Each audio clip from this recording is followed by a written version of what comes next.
Welcome back to another edition of Elevate Your Grind, brought to you by the Cannabis Lab. I am your host, Todd Rosales, and I hope you didn't think we stood you up this week, folks. We had a few scheduling conflicts, some internet issues, some technical difficulties. These things happen, but we would not let the week finish without bringing you an episode of Elevate Your Grind, your favorite cannabis business podcast. At least I'm assuming so if you're listening to it. So, folks, if you want to check out any of our interviews from last week, of course, you find those on YouTube or anywhere you listen to your podcast at youtube.com/elevateyourgrind. We had an awesome panel last night for C-Lab about Delta 8 and the other laws around hemp across the country and specifically the state of Florida as well. I hope you enjoyed that. If you missed that panel and you want to check it out, you can always go to joinclab.com for more information on our amazing group. Folks, about a few weeks ago, I reached out to someone to be on the show. And as a trade, she asked me to do an AMA for her company. And I didn't know, A, why anyone would want me to talk to their company, but B, what exactly this experience would be like or what I would talk about or anything else, because I'm very much a jack of all trades and definitely not a master of anything in this industry, but I do enjoy talking about it. So of course I said yes. It was an absolute incredible experience because we work in very similar arenas as far as data and working with retailers and different brands.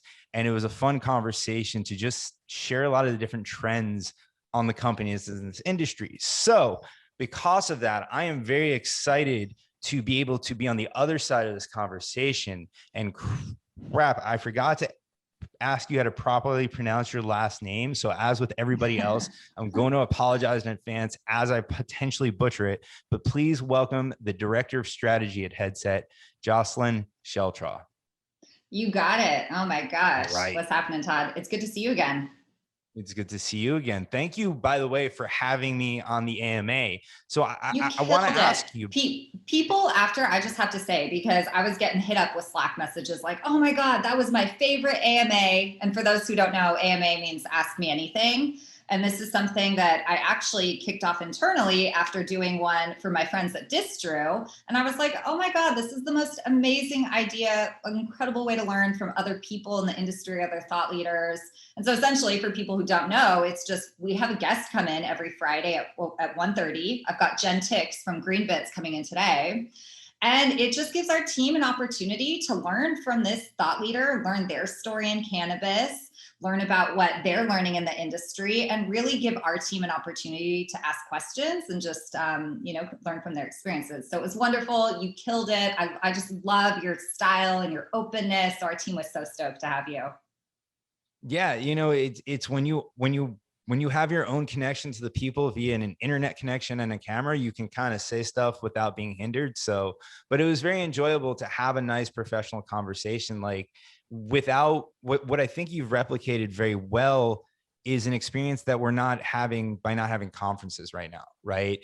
And that's where I very much felt, that's how I felt when I did the AMA with your company, because it was me, there was a group of people, you were kind of leading the conversation, but then we were able to bring other people into the discussion as well too. And what I like at conferences, and where I think you replicated well, is it wasn't the on stage or like the curated stuff. It's when you're sitting, like you and I are talking at a conference, and then someone else just kind of walks up because they overhear something. They're like, hey, I experienced that too. And this is what I thought. And that's my favorite part of any conference, especially in the cannabis space, because you have these great conversations. So I commend you on that. But, was the intention there to kind of help out with the networking and recreate the conference experience because we just don't have it?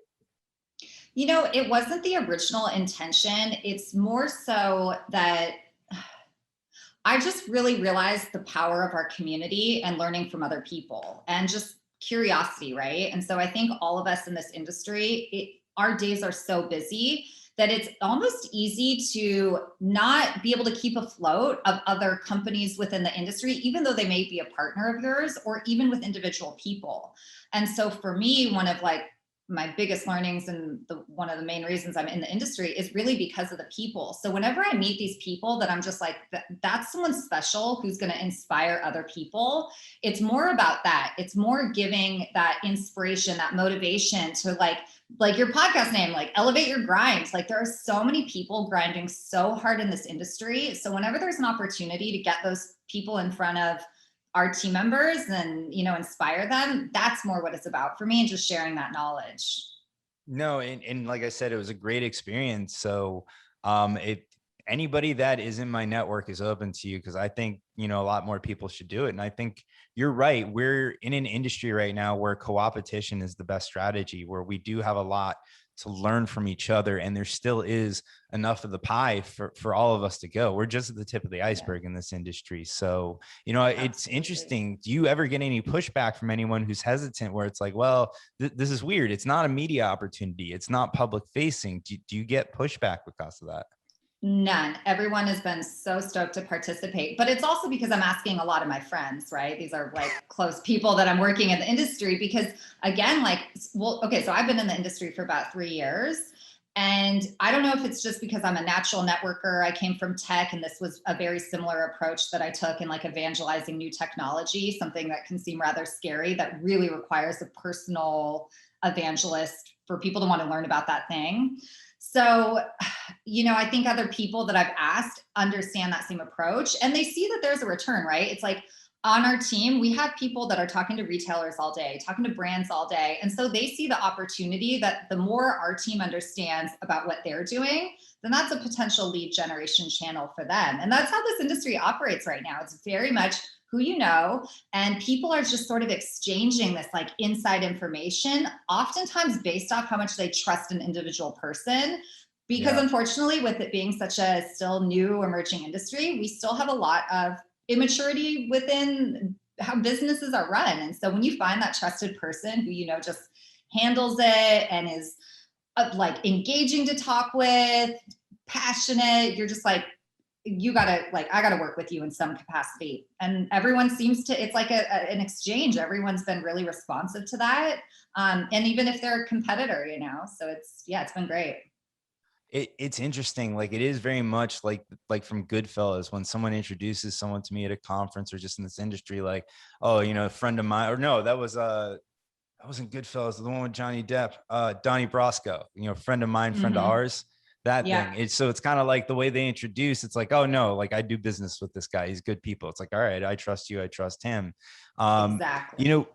You seem to be a glutton for punishment getting into nascent industries, because if I understand your background correctly, before you got into cannabis, you were in like mobile ad tech when the iPhone came out, when mobile ads were, just a thought. So, how do you see any similarities to kind of the early advertising world and what you're doing now in cannabis?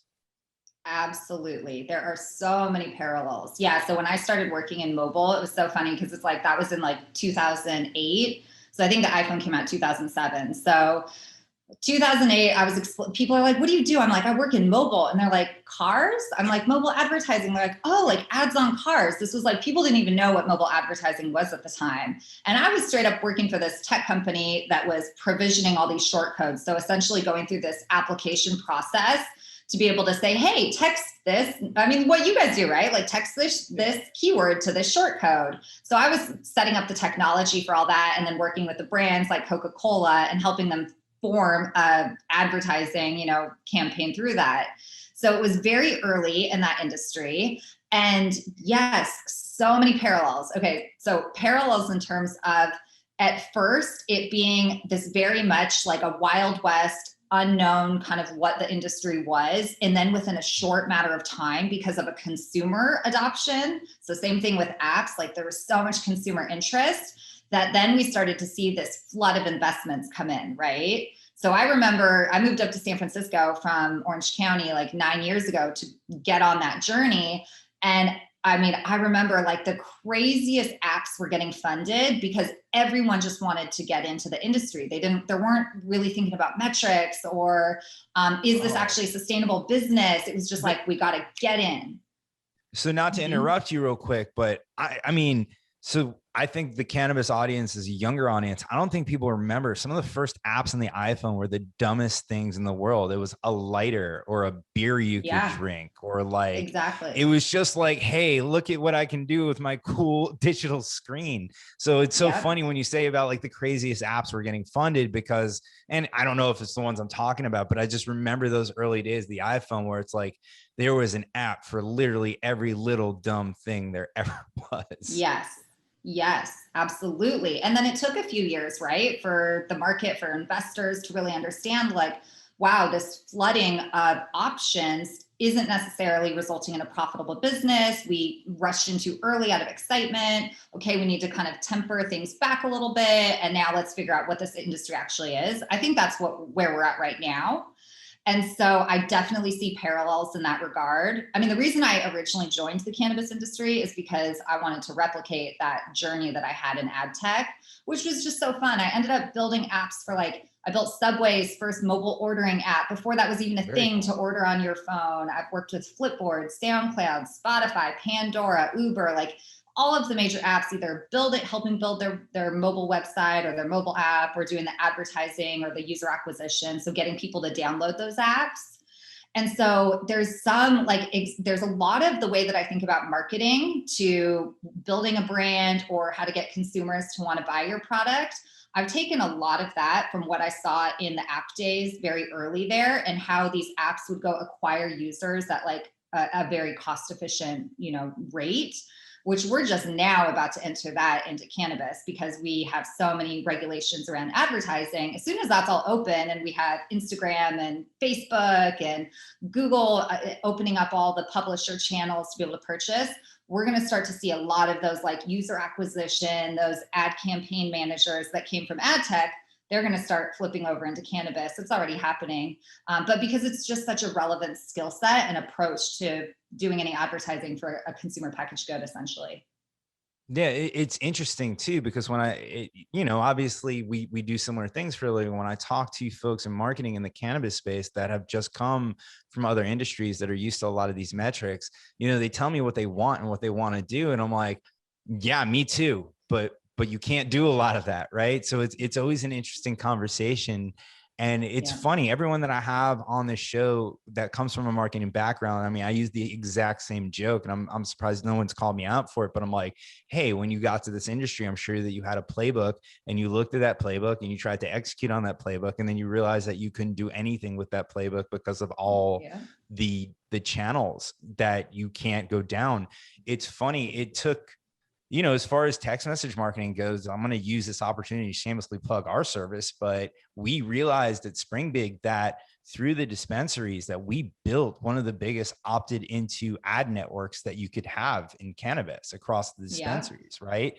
And all we did is realize that we recreated something that exists in other industries just through our own network, which is pretty cool because that's, when I'm listening to you talk, I'm starting to see the similarities, but just like everything else in cannabis, we have to do it our way, right? Like Mm-hmm. we have to do it the cannabis way because of all these restrictions. So it's Yeah. interesting. And I love everything that you all do at Headset because I mean, honestly, you fuel every conversation I have, whether it's on this show or whether it's behind closed doors or on a sales call or at a conference and everything else. I mean, you even said yourself at the beginning of this before we started recording that you always put out so much data that people have to realize that you're not a data analyst per se, right? Yeah. It, Yeah. it's got to be very kind of overwhelming, but really enjoyable to be able to be at that nexus, to have that information, to see the trends in this industry.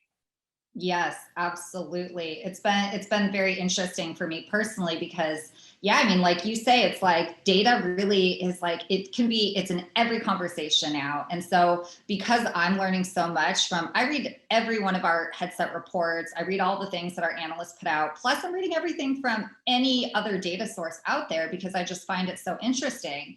So I happen to love to write. And I also am just passionate about sharing anything I'm learning because I know it's so helpful to people. And I feel a great responsibility working for a company like this that I feel is really paving a path for our industry and moving us forward. So I'm inspired to want to share that. But it's been funny because yes, because I share so much, people often think I'm a data analyst. So now whenever I'm doing these public speaking, podcasts or whatever, I always want to clarify, like, I'm not actually an analyst. I'm just a passionate believer in what we do. And I study the markets, really.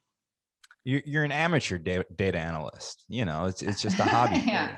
I guess I'm more of a reporter at this point.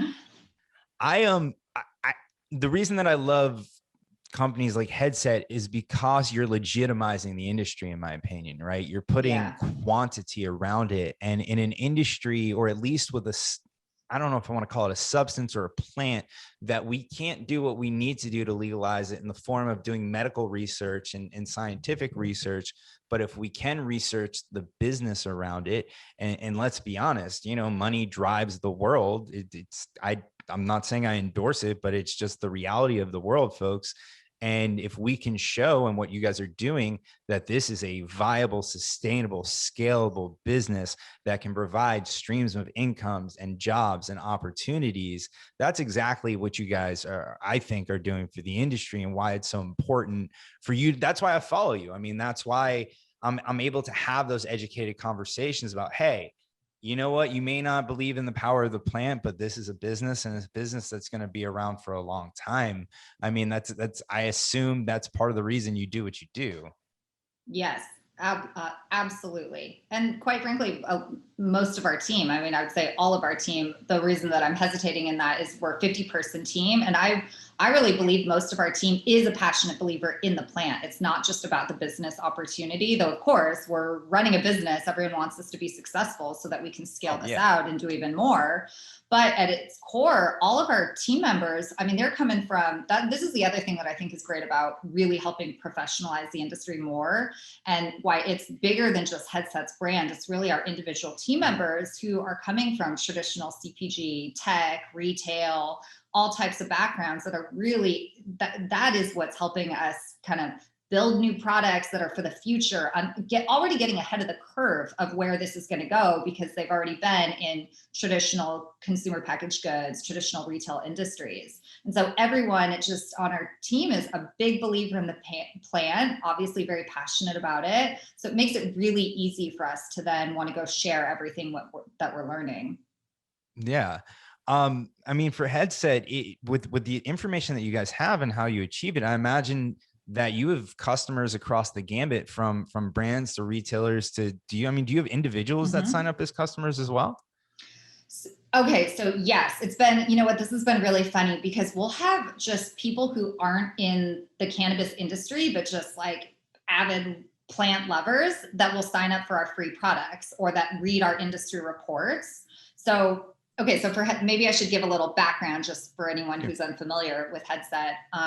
But we were started by the founders of Leafly 6 years ago, a little over 6 years ago at this point. So Cy, Brian, and Scott all started Leafly out of Orange County, California, sold that to Privateer, started Headset, which is a software data and analytics company. So we're really providing 3 pieces of software, one for the dispensary, one for the brand, and then our market insights platform, which can be used by any interested person in the industry. So that platform, we have a free version of it that gives high-level category, product, pricing metrics. So for that, I do find that there's some just average consumers, just people who aren't actually in the business side of the industry, that are just very interested in keeping up with the markets, that will sign up and want to use that platform and just have a good understanding of the 11 markets that we're tracking. So there's certainly that's happening. And I think that I've seen that start to happen more as our team we share the reports that we write. If you've ever read any of them, they're really simple to understand, which when we're talking about data, and you're visualizing this, whether it's in a platform or reading a report, if the average person doesn't understand that information, and if it's not in an easy to read format, then people just tune out. So because our approach, and because I'll say like the DNA from our founders founding Leafly, and just that ease of understanding all this complex strain information and whatnot, that is certainly translated through everything that we do at Headset, which in turn has just made our products, our information, really the average person, whether you're in the industry or not, is enjoying this information. So it's been really fun to see like all sides of the industry and just our society being interested in what we're doing.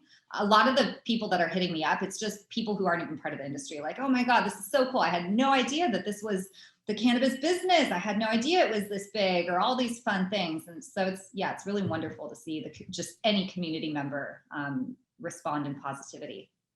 No, I mean, 100%. Like I said, as an individual, just even I'm in the industry, so obviously I'm biased, but I really enjoy a lot of the stuff that you put out and post and that Headset does, because it is easy to digest. And folks, I mean, if I can understand it, anybody watching the show certainly can, but it really is educational, and it gives you insight into different areas laid out very simply, right? And you can kind of, you pair the data with graphs and write-ups where you kind of can digest it how you want. There aren't too many industries or anything else that I would be willing to follow this way. And I don't know if it's because Headset is focused on cannabis and you guys do such a great job of putting the data out, or if I just really enjoy the cannabis that much. But, it's certainly, like I said, I find it certainly beneficial for so many things. I know that you recently had put out something about Can strategy, right? And I saw that on your LinkedIn. Can is a friend of the show. I met Jake a while back. I've been on like countless panels with him. I love the beverage part of this industry, right? And I think you had a few posts, because one of them is that flower is the most dominant category, but that beverages were growing faster. Now, I'm a flower person myself. I love smoking joints. I'm interested in beverages, but I fully well know when we go full legalization, or when it's socially accepted everywhere, however it happens, that the ability for me to smoke a joint in most places where I'd want to is still going to be limited, because it is flame and smoke, right? It's invasive. There's a smell to it. So I believe, as most other people do, that beverages are their future. So I'd love to kind of, understand. I mean, I kind of netted it out there, but if you can back it up with more detail about these trends and the companies that we see that are coming forth, that the Budweiser or the name brand of this industry may not be flower first. It might be a beverage. Yeah. Yeah, no, I mean, that's spot on. Just so in general, across the US and Canada, flower is the dominant category of sales, right? We're talking anywhere from low 30s upwards of 40% of total cannabis sales are going to go to flower. And that's just for loose flower, not including pre-roll.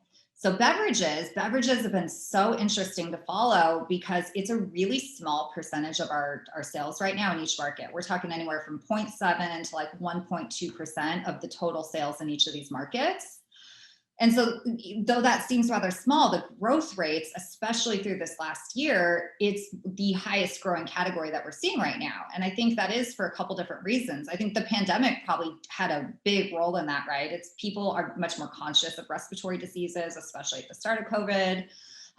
They're not sharing, joints. So they're having these easier to consume formats. But it's also bringing in these new curious consumers, more female consumers. So it's just a easier, format to consume that seems much less scary. And I will say, so I'm based in California and I'm running all of our West Coast expansion. So I'm much more familiar with the West Coast markets, so very familiar, or somewhat familiar with the East Coast markets in Canada. But I will say this, so beverages have been so interesting to watch in California. So because it is a small percentage of sales, like in 2020, I think the whole beverage category, we're talking $40 million in sales. So when we really think about like all this consumer interest in the beverage category, but then you look at the dynamics of running a beverage business in California, it is so hard to do. And I suspect actually in any market, but I'll speak to a couple things that I'm seeing that are happening, which I think is probably resulting in the category having rather, I don't want to say low sales. It's just a new category for us, right? Yeah. Like this is newer than flower. But so running a beverage business is so hard, because what's happened is, so distribution, getting your beverage onto shelves, right? this is a really hard thing to do because a lot of the distribution companies, actually, I think most of them at this point have stopped taking on any beverage brands because their salespeople, the people that are carrying the products into the store, they don't want to lift a 50-pound box versus, a lightweight box of flour. And then same thing when you're selling it into the store. This is a large amount of real estate that a fridge will take up. It requires that the retailer has to purchase this fridge. The products are still pretty expensive, though, for just one product. That's significant. It takes up more real estate than a concentrate or some flour, which they're going to sell at a much higher price point and have much better margins on. So what's happening is that there's a lack of distribution. There's a lack of consumer understanding still around beverages, right? Beverages you can consume for many different reasons. And when you ask someone like, why do you consume champagne? It's like people will think, okay, celebration, right? But if you say, hey, why are you going to consume a cannabis beverage? There's bevy of different reasons.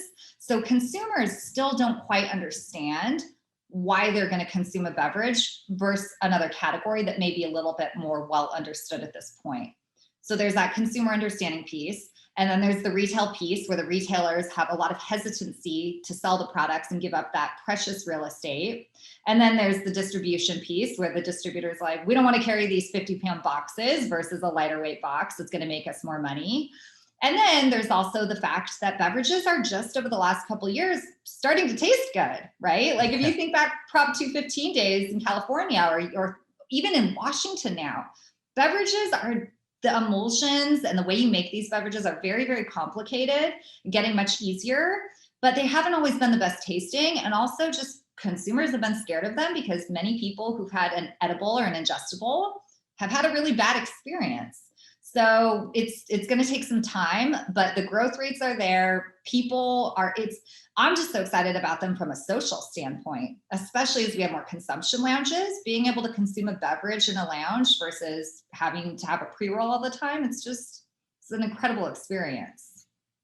No, I agree with you. And it's funny because you talk about the bad experience with the edible. And I think that's a consensus we all can agree on. The appeal to me with the beverage is the quick action of it. So this way, you're not waiting 45 minutes to an hour to see what your effect is or for the effect to kick in. It's, as I've been told, I'm in Square, Florida, so we don't have beverages. I'd like to get out to California, but the pandemic has stopped that.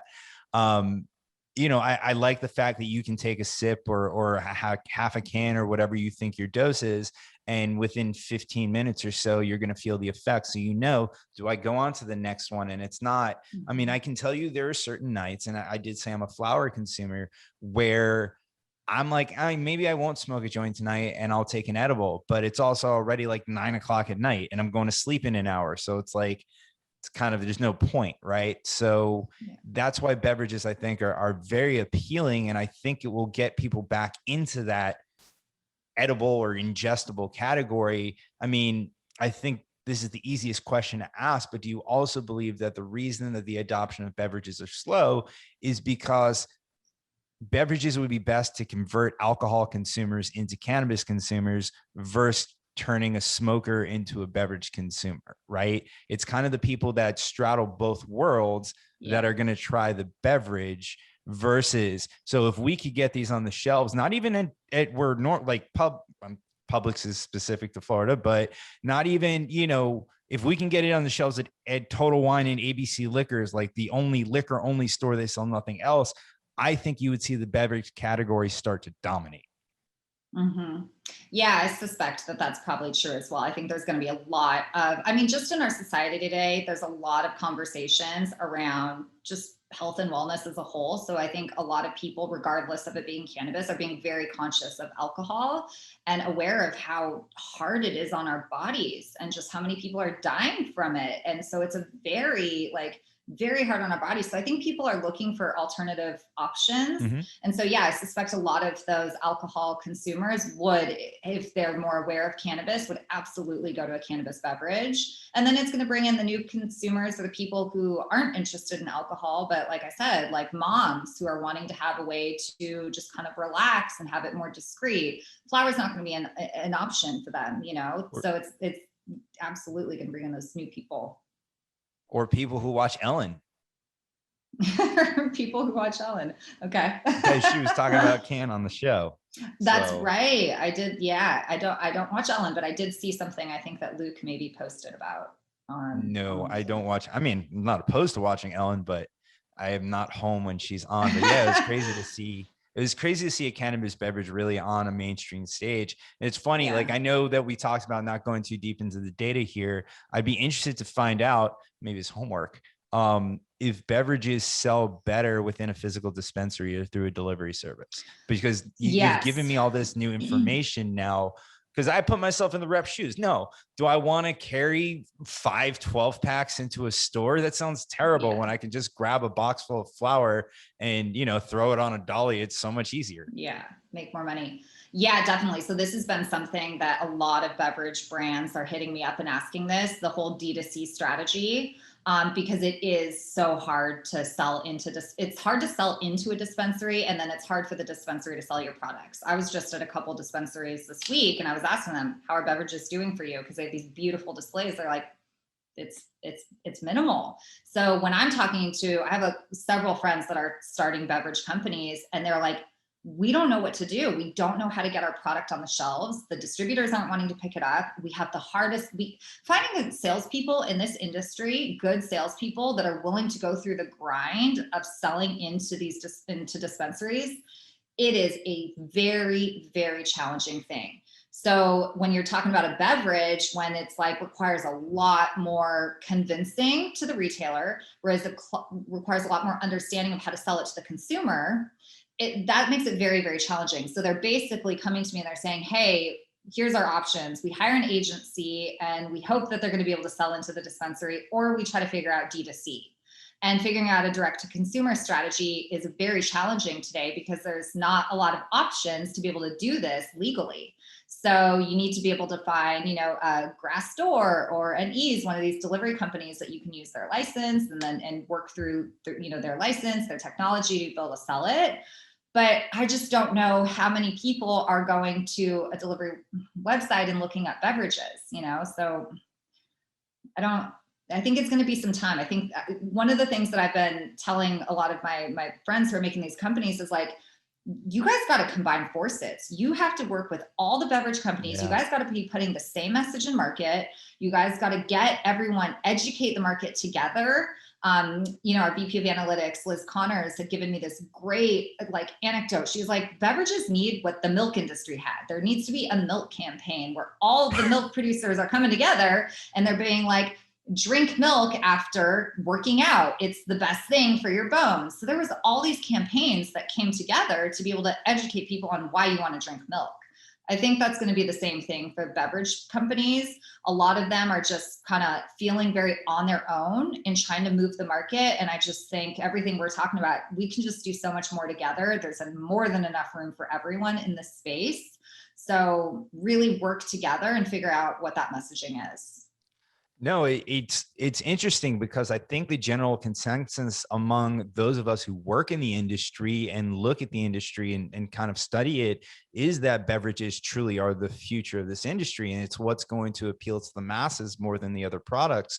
But within our own industry and within our own retail, they're struggling a lot. And you wouldn't think that something that was the general consensus of the future would do that. It would be a really interesting take to see someone, whether it's a conglomerate of beverage companies or some kind of partnership, if they open maybe a beverage only dispensary, like a World of Beer for cannabis beverages, just to be a showcase to people in touristy areas. Yeah. I don't know. See, this is why we can't go down rabbit holes with data, because then I come up with crazy ideas that we don't even need to think about. No, I love that idea. And I remember, I think you actually mentioned this before, but it's like with the consumption lounges. So one of the things is like, you go into a consumption lounge, and I don't know if you've been into any of them, but we have, 40 of them at this point in California out of the 750-ish licenses that we have for storefronts. Well, you go in and it's just, if you don't like smoke, you are not going to like hanging out in a consumption lounge. So I'm with you. If there was a consumption lounge that was just beverages, that is essentially a bar, right? But for cannabis beverages, that to me is where we're going to see a whole different set of person in there than you're going to see in the current, consumption lounge today, which is a very heavy flower smoker. I'm rarely in a consumption lounge in which I see beverages being consumed. And pre-pandemic, I was in consumption lounges every week because I would host meetups there for the industry. I would just go hang out myself, and it's a flower heavy, or concentrate, like very smoke heavy in those lounges. So that's going to X out a whole consumer there who's not into that. Yeah, for sure. No, it'll be interesting to see how the industry goes forward from here, because I think, prior to the pandemic and through most of it, we have been targeting, and I will try to transition this topic a little bit, but we have been targeting and most people, because it's easier, the built-in cannabis consumer base. Cannabis was an industry that had a massive, or still has a massive consumer base that already existed before the industry was legal. So what's the easiest way to make money is to appeal to that audience. And you know what? They deserve the attention that they helped get us here, right? But at some point, there are a lot of companies now that are starting to target the Canna Curious, and they're marketing different, and they're not using traditional names, and they're using effect-based marketing. And then you have the beverage companies and everything else. So it'll be interesting to see post-pandemic, because over the course of the past year, I think our industry got a exponentially more amount of press and PR than it typically would have, because we were deemed essential, that it brought the public opinion of cannabis forward, that people are like, yeah, we don't really mind it. Even if we don't like it, we don't really mind it. It's a very small majority of people that are against it still, from very outdated views, right? So it'd be interesting to see. And I mean, if there was only a company that would put out the data where you can read this, what the data is going to be going forward of brands that target traditional consumers versus the Canna Curious and the general public. I don't know if you have any insight into that yet.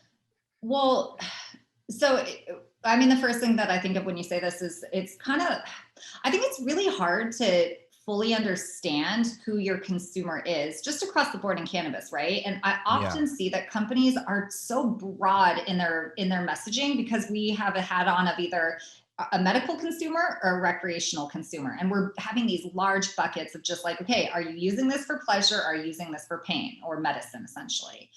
And so when you're trying to reach too many people with too many messages, like this is something I've personally been learning over the last, couple of years as I'm creating content and sharing this content. It's if you're way too broad, then you kind of lose, you reach the masses, but you don't get the return. But I've noticed when you do things that are very targeted and you are very clear in who you're speaking to, you're clear with your intent. This seems so basic what I'm saying, but it's incredible when I see so many of these brands that are just not thinking in terms of a very targeted strategy and more thinking broad. Like we just want everyone. We want to, it's like the brands that I'm seeing that are very targeted in their approach of who they're talking to, how they're talking to them, why they're using this product, all of those things. Their returns, I suspect, are going to be much higher than just a broad across the board, kind of campaign. Yeah. I'm interested to get your opinion. I think we may have talked about this on the AMA, but do you think the reason that a lot of brands think broad instead of targeted is because of the lack of data they're able to access directly without using a third party like you, right? And to them, their customer at this point, because of that, because there is no direct to consumer, is the dispensary, right? So they kind of operate wholesaler as a B2B business, although in reality, they are B2C because their product ends up in the end consumer's hands, right? But they're selling and appealing and marketing, and their goal is to get more buyers in their attention span so they can make sales and make reorders, not sell through for the most part. Yes, they do want to inspire sell through, and the forward thinking brands have put together brand strategies, but a lot of them at first think, how many doors can I get in? If we had better paths to direct to consumer or even that, maybe brands would change their strategy more. Do you think that might be part of the problem, is just the disconnect between brands and the end consumer? On the surface, yes. But I think in actuality, what's happening is that, okay, so I'm talking to retailers and brands every day on Zoom calls like this and all sizes, the MSOs down to the independent mom and shop retailer or a brand. No one I'm talking to is like, I don't not understand the importance of marketing or figuring out who my customer is, having the best possible brand. No one is unaware that that's what they need to be doing.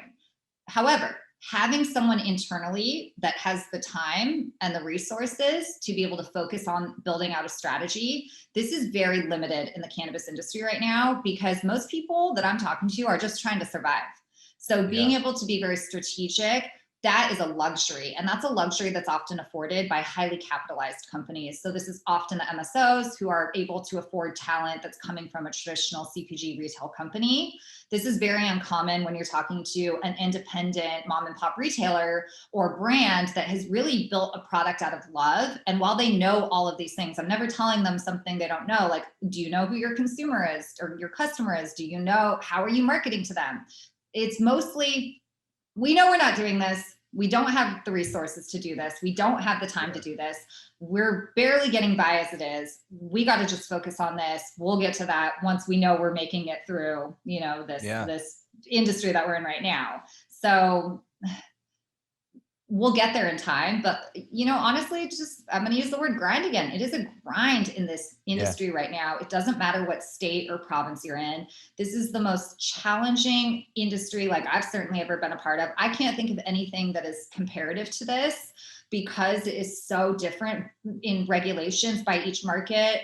The licensing is so different. The tax structures, like, it is just challenge after challenge after challenge. And so if you have that luxury to go explore that strategy and build the data infrastructure to go collect and do this, you got to have, if you're in a traditional CPG company, they're spending $500,000 to millions of dollars just to build the data infrastructure to collect and analyze all the data, not to mention the bevy of analyst resources that are going to be 100 to 200K a pop to be able to do all this. Very few companies have this luxury at this point. Yeah, no, it's definitely what I'm seeing in my conversations as well too.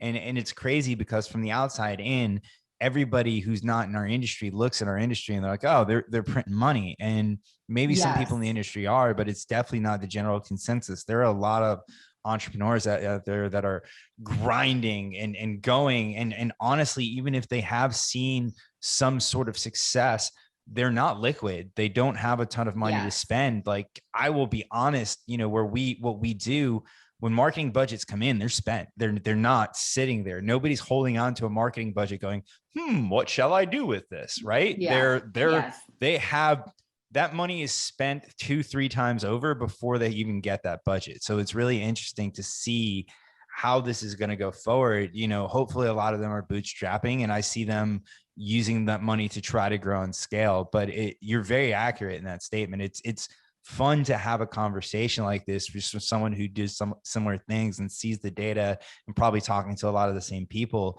I want to talk kind of about celebrity cannabis, because this is an interesting topic to me, right? I think there are a lot of celebrities that are getting into this because it is truly a passion of theirs and they're putting the time and effort into it. And then there are the ones that just want mailbox money and they're putting their name on something and licensing it out, and there's no overall structure, uniformity, or anything else. And I don't need to call out any one or the other, because I think that might be a religious argument in some sense. But there have been 2 launches that were very interesting to me, and I'll describe why they're interesting to me, so this way you don't have to give the opinions that you kind of back up this. But Houseplant and Monogram, right? When Monogram launched, there was a lot of anticipation. In my outside opinion, there was a lot of anticipation around. There was a lot of hype. The branding looked great. The packaging looked great. But with that high price point, I think a lot of people looked at it like, you've got a lot to prove now. Like, because to me, to pay that as much as they are, and who am I to shit on them? I'm sure they have a great business model and they're counting their money. But like, if that's not the best I've ever had, it doesn't feel like it was worth paying that price. So, and weed is very, very much personal, the strain, the type people like. So I think that's a very high precedent versus when Seth Rogen came out with Houseplant, with building that anticipation. And again, very nice branding and packaging. I would say both campaigns were on par, but just with that price point, with Seth coming out and saying, hey, this is the weed that we smoke, that we like, that we want to put out there. It seemed like it was better, well received, where it didn't have to be the best you ever had. It just had to be good. You Yeah. know, do you see these different strategies playing out? Does that set, you know, Mhm. does the price point set a bad precedent, especially with celebrity brands? Like, I know that's a lot to unpack there, but I just love any insight that you can provide. Yeah. Well, I think Or what opinions. Houseplant, If you don't have insight, opinions are always welcome. yeah, no, I mean, I think Houseplant is a great example of quality, trusted product. And when I say quality, I mean like consistent. You know what you're getting. It's authentic and it's at a very value-driven price point. And just with the economy today and people being very financially conscious, we're seeing, I'm seeing this actually across the board in all segments or categories. It's really this emergence of good, better, best pricing. And we're seeing consumers, especially in products like flour or vape cartridges, those are often millennials and Gen Z, right, that are purchasing these categories. So they're even more price conscious than other older demographics. So I think that's what Houseplant did really well, is creating an authentic brand and an authentic voice where you know what you're getting. You're not being oversold something. I'm not going to name names. There are some other brands out there. These aren't celebrity backed brands, but because the packaging is so beautiful and just the kind of what it represents for a consumer, but the flower is actually just kind of crap flower, but you're paying for this beautiful brand. So anyone who's really loves flower, they lose that customer pretty immediately. And these are known brands that are like, yeah, beautiful packaging, not so great a product. So I think what Houseplant has done really well is just having this authentic voice and just being very clear in what they're creating at a price point that everyone can purchase, you know? So I think they've done just a great job of being authentic. Is such an important thing. It doesn't matter if you're an individual or a brand. People, it's so funny because as a society, we try to convince people to do something and you always know immediately, like whether you're aware enough or not, you ultimately feel it and you know if that's not an authentic, if you're being sold something, if it's not authentic. Yeah. And so it seems so simple, but it's something that for some reason we just miss. It just gets lost in translation. Like if you are honest with who you are and what you're building, I just truly believe you're going to see a response from people if it's something that is a quality product, if it's something that's consistent, if it's something that's beautifully designed. These are things people gravitate to and want. And it seems, I'm making it sound simple, but I don't know. I think when you break it down and get to the core of it, it really is that simple. So if you're building this beautiful branding and packaging and selling someone an idea, but you're not backing it with that quality product or that experience, people are going to figure that out. It doesn't take that long to read between the lines and figure this out. No, I think you're 100% right. I mean, you know, it's funny every time you talk, you get my mind thinking about just like kind of like analogies of things. But I think in our overall lives, like value is going to win, right? Because we have the stuff that we use regularly and we have the stuff that we use for special occasions. And, you know, that's typically the more expensive stuff. So like, you know, people don't love comparing weed to alcohol because it's done all the time, but you know, what you have in your house, back when I used to drink more, what you have in your house to drink and, you know, is not the same stuff that you bring out for special occasions. That's the good stuff or the high end stuff. Same with like back in the day when people bringing out their good China. And I don't think weed is going to get any different. You know, there are a lot of people that drink Bud Light or Coors Light or Miller Light 90% of the time, but when they go somewhere or there's something to celebrate or a dinner, they'll get a microbrew or something that's high end or a higher alcohol content.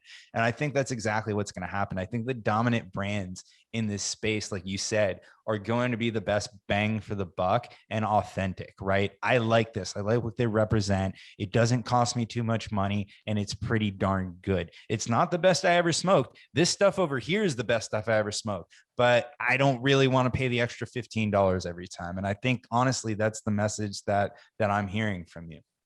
Yeah, 100%. And just to bring it full circle to like, you know, coming from ad tech and what I saw with all of these apps that honestly weren't value driven. It was like a bait and switch. You get people to download this app so you have the user engagement number, but then you didn't build a quality product, so you lose them. It's really the same. It's the same thing. And I think that's what's happening in cannabis right now. Like as we continue to mature, any of the products that aren't authentic, that aren't backing it by a quality product, they're ultimately not going to be here. People are very smart, much smarter than we give them credit for. That is is going to sort itself out. Right now, we have just a massive number of different products that are on the shelves. Like, I'll give you an example of how big this is in cannabis, and I'm very curious to see kind of where this goes. So in Washington, and I'm going to use Washington as an example just because they have the wide range of product SKUs on their shelves. In Washington, we're seeing the average retailer have anywhere from 2.5 to 5,000 product SKUs on their shelves. And this is larger than the average number of SKUs that a Trader Joe's has. So I don't know how sustainable this can be, like in the long run, right? That's so many options. It's also like, the paradox of choice. Like, there's been multiple studies where people see if there's too many options, people are less satisfied in what they choose, and they don't end up purchasing as much. It's very, very simple. So for some reason in cannabis, because there are just so many products out there, there was this mentality of the more there is, the better. But now we're starting to see that, no, that's actually not the case. So less options means happier customers because they have less decisions that they have to make, and they end up purchasing more. So I think that's going to continue to happen in all of the markets. I think we've been seeing that in Washington. There's less SKUs that are on the shelves at this point. But, that's definitely something that we're going to start seeing as the industry matures, probably a weeding out of any of the brands that didn't have that authentic voice and a quality product to continue to, have people wanting to buy their goods. Yeah, I definitely hope this industry self-regulates. I think we see it a lot. There are some bad players there, but at some point, I think they will be weeded out. I will use my economics degree from Florida State for the first time since 2008. And I think you're referring to the law of diminishing returns. And the only reason I still remember that with my terrible GPA is because my awesome economics teacher brought a kid on stage and taught it to us with Oreos. He gave him a box of Oreos and said, keep eating these and don't stop until I tell you to. And it gets to a point where the more Oreos you eat, the worse you feel. It's simple as that. It's crazy to see that going. I'm interested to see what happens. I think we're going to see a lot of consolidation this year. I think this year and next year, we're going to see a lot of consolidation happen. So it'll be interesting to see who sticks around. I mean, honestly, here's the thing. Some people might sell out. There might be a really good brand who gets a big check and they might sell out. So it'd be interesting to see what the cannabis landscape looks like next year for sure. Yeah, whatever you can do to survive and make it in this, industry at this point, it's you got to do it. Very cool. Well, we have been talking for an hour. There's one more thing that I want to end on. It was a quote that I pulled from another interview you did where it says, I'm often assumed to be a data analyst, activist, or thought leader here on LinkedIn. I am none of these. You may not be a thought leader, but you are certainly a thought provoker. I think you do a very good job of sharing pertinent information to stir up conversations. And clearly, I think you have a very good understanding of it as well. So I would argue those points, but I feel the same way that you do. So about me, not about you. That could have came off terribly. I hope I have someone to edit this show to make it not look bad. No, I take that as a compliment. Yeah, no, I mean, what I meant by that is, people, because I'm sharing a lot of what I'm learning and it's coming from a place of just true wanting to give back because I know it's helping people, because people are hitting me up every day on Instagram and LinkedIn being like, listen, just thank you for sharing this. Like, it's just more the idea of what you're doing is resonating with me and speaking about consciousness. And so I just don't want to identify with any label as a whole. And so that's what I was sort of saying there is like, don't put me in a bucket of anything, because I don't want to identify with any labels, nor do I want to identify you with any labels. Perfect. I think this is a great way to end the episode. Thank you for joining us. Yeah, thank you, Todd. It's wonderful. Absolutely. And if you guys missed any part of this episode, it will be live next week on our YouTube channel. I think on Monday. We've been doing Mondays and Wednesdays drop, but this should be live on Monday, youtube.com/elevateyourgrind. And of course, anywhere else that you listen to your platforms, podcasts, whether it's Apple, Spotify, Stitcher, iHeart, it will be available anywhere. If you want to check out any of our future panels with Cannabis Lab, go to joinclab.com. Folks, this has been another episode of Elevate Your Grind, and we'll see you next week.